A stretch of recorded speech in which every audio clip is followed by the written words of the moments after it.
I think if you think about children's behavioral health, the notion that as soon as difficulties emerge, it's important to identify those difficulties, to help the family and whoever is in that child's world, whether it be a pediatrician, whether it be a school system, a daycare setting, that they start to really take a look at what are these emerging difficulties and how we can be most helpful to children. Kids need the opportunity as early as possible to course correct, to get the support and the treatment that they need. So unfortunately, the path to identification can be crooked, uneven, it can take a long time.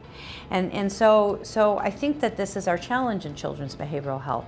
How do we universally commit to really checking in on children's emotional wellness systematically and really helping to decrease the time that it takes from identification to actual receipt of support or treatment. So sometimes children are brought relatively late and have some pretty significant challenges that they present to a behavioral health specialist or a treatment system. What's important to understand is that lateness often has things go on for a period of time. It makes the situation more complex. So early identification clearly is key to helping kids and families get what they need as early as possible to not make the situation more complicated. However, I also want to offer a hopeful message.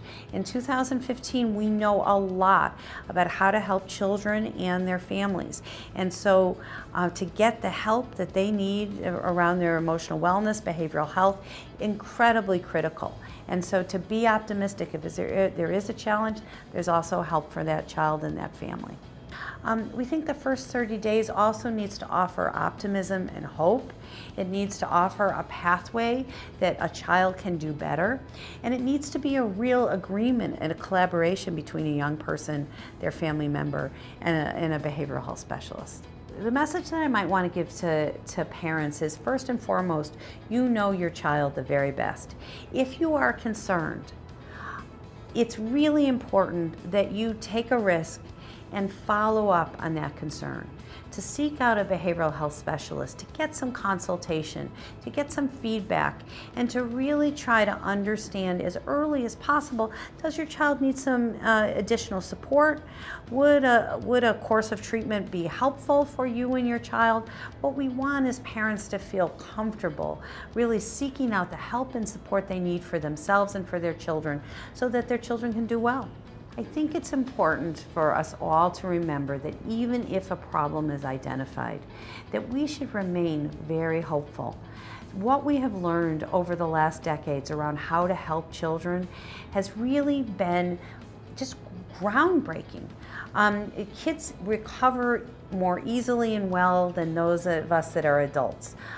There's a lot of developmental opportunities for kids to remake themselves, and development is on their side. And so you really want to stay very positive and forward-moving and hopeful that kids can, over time, address whatever challenges that they're addressing. Their parents can help them, and their behavioral health specialists can help them as well.